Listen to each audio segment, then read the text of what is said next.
Halo semua, Assalamualaikum warahmatullahi wabarakatuh. Perkenalkan saya Rina Setiawati, guru fisika yang akan mengajak kalian untuk belajar tentang fisika. Apakah kamu pernah merasa kaget karena kesetrum saat memegang pintu atau benda lain? Apakah kamu pernah memainkan penggaris plastik atau sisir plastik, kemudian digosok-gosokkan ke rambut? Kemudian kamu dekatkan ke potongan kertas kecil. Apa yang terjadi? Nah, ternyata potongan kertas kecil tersebut terangkat dan sebagian menempel pada penggaris atau sisir plastik yang telah kamu gosok-gosokkan tadi. Nah, kira-kira kenapa hal itu bisa terjadi? Itu yang disebut dengan listrik statis.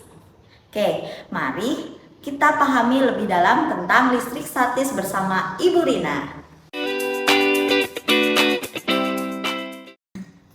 Apa itu listrik statis? Listrik statis adalah fenomena kumpulan muatan listrik dalam keadaan statis atau diam.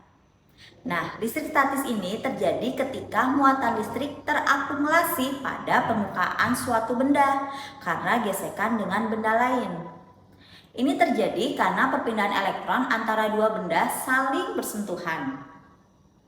Nah, kalian harus ingat bahwa dalam struktur atom itu tersusun dari inti atom yang bermuatan positif yang terdiri dari proton dan neutron yang dikelilingi oleh elektron yang bermuatan negatif.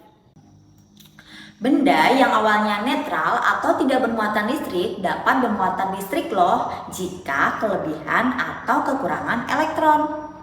Benda yang kelebihan elektron atau jumlah elektronnya lebih banyak daripada jumlah proton, maka benda tersebut bermuatan listrik negatif.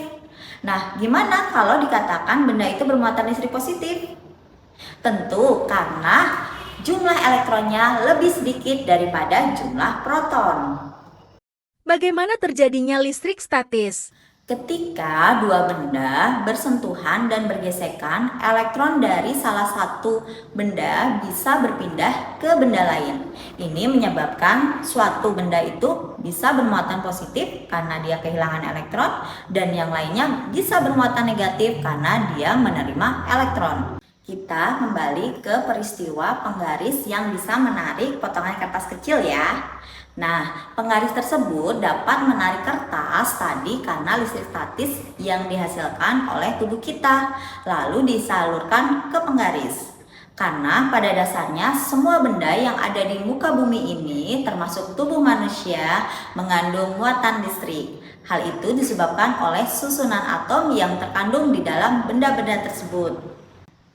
Sebenarnya, elektron dari rambut tadi berpindah ke penggaris atau sisir plastik, sehingga si penggaris atau sisir plastik ini akan kelebihan elektron. Nah, makanya bisa menarik potongan kertas kecil tadi karena menjadi bermuatan listrik negatif.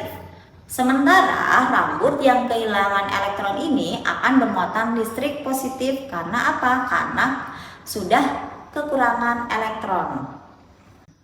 Contoh kasus listrik statis lainnya yaitu terbentuknya petir saat hujan, kemudian percikan api pada ban di jalan raya. Penerapan listrik statis dalam teknologi seperti alat penangkal petir, mesin fotokopi, cat semprot, printer laser. Coba pikirkan contoh penerapan listrik statis dalam teknologi lainnya. Jawabannya saya tunggu ya. Jadi itulah sekilas tentang listrik statis. Semoga video ini membantu kamu memahami konsep dasar dan penerapannya dalam kehidupan sehari-hari. Jangan lupa subscribe untuk video menarik lainnya. Terima kasih sudah menonton.